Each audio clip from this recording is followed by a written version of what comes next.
Good evening, good morning, good afternoon, wherever you are. It's Price Monkey here. Just before I start, I just need to say all my views are not to be taken as trading calls or advice. They're for educational purposes only. Okay, so we're doing the Sunday night pre-week analysis as promised. Looking at the charts, I've been through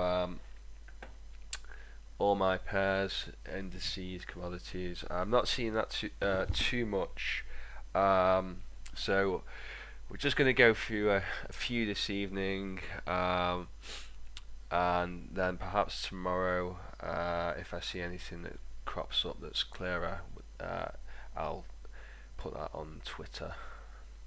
So anyway, we'll work backwards. We'll start with WTI, crude. Okay, so as you've seen, let's move to monthly chart. Okay, it's a bit sorry about all the lines. So as you saw on Thursday and Friday, we got a retracement. Prices moved back up into the $32.52 a barrel area. Okay, so we've reacted to the low of this trend line. We've broken this short-term trend line area. Okay, I think that we might see a reaction around the 32.91 levels. We have got an area of support term resistance around here, so it will be interesting to see what happens around this area, and we've also got an intersection of this trend line that you can see moving around, so it'll be interesting to see if we can react here. If we don't react around here, my guess would be that we would be moving up around to this 35.52 area. Let's have a look at this on the daily. Yeah, so if we do break above these 32.95, 33 levels, perhaps we could even see a reaction. Let me just draw in a box in this supply area, not the cleanest of supply areas. Perhaps we can see a reaction here, perhaps an overshoot, and then maybe moves carrying back onto the downside. Yeah, and that's it really. If we do get a move back down from 33, I would be expecting more reactions around the $30 a barrel area, but nothing too clear on that. As I say, let's see what happens when price gets up to this trend line, and let's see if we get a continuation down to the downside. No trade setups, clear trade setups on that at the moment. Okay, so onto gold. Right, so gold, as you may or may not be aware from my previous videos, we are reacting at support, long-term support at the moment on the monthly chart. Again, there's a lot of lines on this, so sorry if it's not too clear, but I'll move down the time frames and it'll become clearer. So we saw buyers coming on the weekly, perhaps profit taking from long-term sellers. At the moment, I want to see price go into this orange area, which is the bearing gulf on the monthly chart. Let's move to daily. Okay, you can see that we're resting on support on the daily chart. We've got a trend, a short-term trend line in place. We are reacting to this short-term supply on the daily, which isn't the strongest of supply zones. I think that there's a chance that we will carry on moving up to 11.26 to start with. Okay, let's zoom out a little bit. Okay, so yeah, so I think up to this 112726 area is possible. Okay, if we pass that, then up to 1145, and if we do pass that, then we're going right up to the 1179 levels. but this is way ahead of you know, we're talking weeks ahead of us here. A lot can change in that time. What I like about this at the moment is how we are resting on support on the 4-hour chart. We've got bullish PA. Let me just highlight this. We've got bullish PA, lots of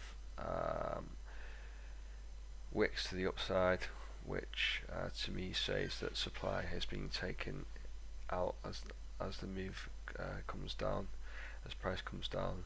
So I think tomorrow we might see some moves to the upside. What news do we have tomorrow? We've got 9 AM. We've got some European news, and then 6 in the evening. This is GMT UK time. We've got Draghi. So nothing that can affect this too much. So yeah, tomorrow I'd like to perhaps consider longs on gold, but we'll have to see how price develops up to London. So there's potential for, let's put my tool in, 1 to 1, 1 to 2 to the upside. But like I said, I'd like to see how price unfolds before London. With it being the start of the week, I do find on Mondays that a lot of time is spent just trying to work out how the week's going to play out, watching how Monday unfolds, and then Tuesday, Wednesday, Thursday, you kind of get involved on the flow of the market that was set on Monday, and then on Friday you kind of try and stay out of the market unless you see really nice setups, because on Friday you know, a lot of traders are finishing early, closing for the week, taking profits, so volume drops off, and volatility can pick up because the markets are thin. So it can be a little dangerous, as I saw myself last Friday. I did have a few losers on Friday, unfortunately. So yeah, okay, so let's move on to pound Canadian dollar. If you look at the US dollar and Canadian dollar charts, you'll see that we've actually turned, I think it was in fact, let's get this chart up just for reference. Bear with me a second. There we go. So yes, so if you're looking at the US dollar Canadian dollar chart, you can see that we've reacted from a monthly resistance support zone to resistance zone. So we've got the profit takers coming in now. So we see moves to the downsides. Usually after after you see a weekly bear engulf like this, a lot of the time you'll get a retracement back into the body of the candle for sellers to fill orders that didn't get filled because there was such imbalance in the market. A lot of sellers getting in. A lot of the time the big guys can't get their orders filled because there's not enough liquidity. When you see these frantic moves, as you can see, I mean, look at the 4-hour and the daily. So we might see a move back up into that area, into this weekly engulf. Okay, so taking that into account, looking back at the pound Canadian dollar, we're actually in, let's go to monthly, work our way down to weekly. So on weekly you can see we've got this area of support, so we've got support, resistance, now there's a chance it could be turning to support again, excuse me. So tomorrow I will be looking to see how price develops around the 013 areas, right down to the 1.984 area. Potential to, I'm just moving on to the 4-hour chart. Potential to get into some long trades that will probably more likely to be held over up to a day or more.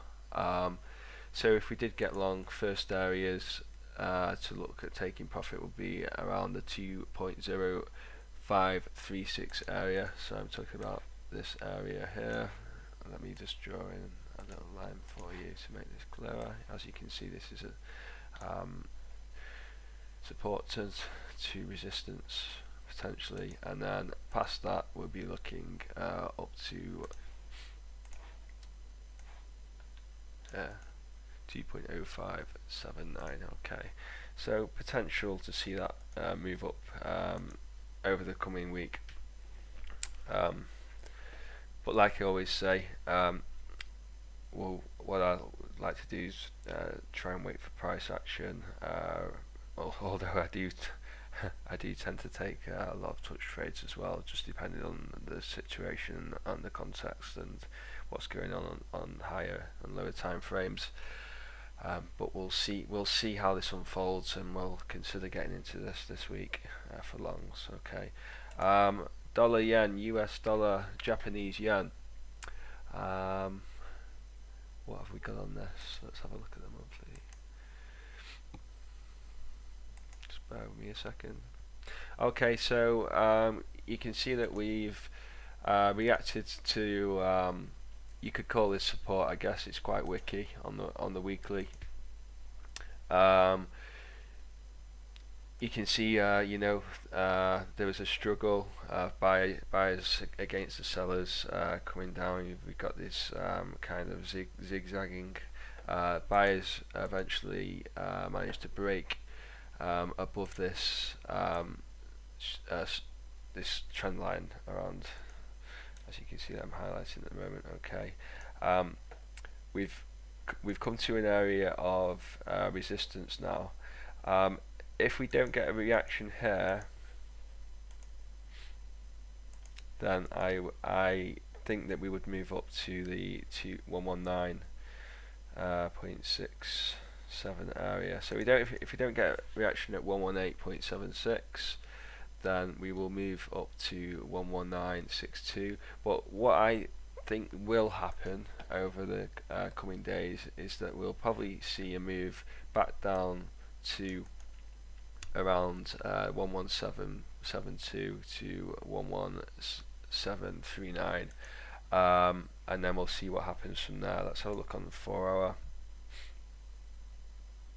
So you can see that we've got support, turn to resistance, so there's potential for a reaction, like I say, around the 118.75 area, and then if not up to this area. This is an area of supply anyway, so we could see moves up to 119 for moves to the downside. But in the short term, looking at the 4-hour chart, we've not seen any signs of reversals yet. So let's wait and see what happens with that. Like I say, nothing too clear. Okay. Cable, pounds, and the US dollar. Okay, let's start monthly. So looking at monthly, you can see we're in this long-term demand area. We have already dipped into this once. Looking at weekly, sorry, I've got a lot of lines on there. You can see we made a pin bar, if you like, if you want to call that a pin bar or a doji. And then let's go to daily. Again, a lot of trend lines. Sorry for the messy chart, guys. So we've reacted to the top of this trend line. Okay. We also abided to the bottom of the trend line. So I'm talking about. Let's get rid of this. make it clearer. These two trend lines, so we're kind of conforming to this channel at the moment. Let's go down to 4 hour. We broke the 4 hour trend line that I had drawn in. Let's draw it back in.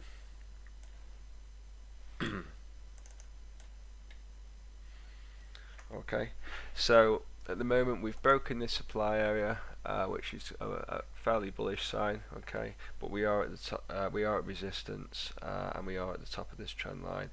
I can imagine that we might see price come down from where we are now, where 1.4268, back down to this area of support in 1.4213, and then we'll see how price reacts from there. Let's have a look at lower time frames. So we're looking at the 1 hour, 30 minutes, 1 hour.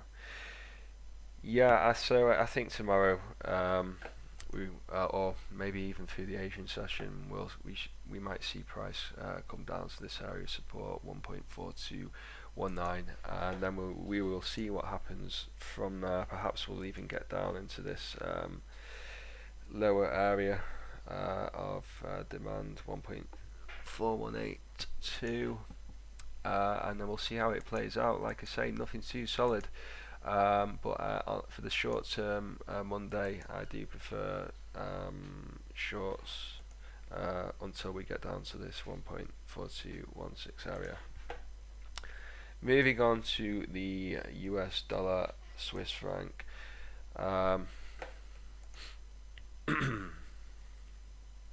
Bear with me. So looking at daily, we're moving up in a channel. Okay, we've got some areas of confluence here. Here's my area of interest between 1.0203 to 1.0267. This is probably the clearest of charts that I have at the moment. On tonight's analysis, what I'm going to be looking for tomorrow, if we do get up into these areas, is potentially positioning for shorts. How low can we go on this? Let's see. Let's go back to daily. So first target area, if we do get short, would be around the 1.0119 area. Okay, and then after that,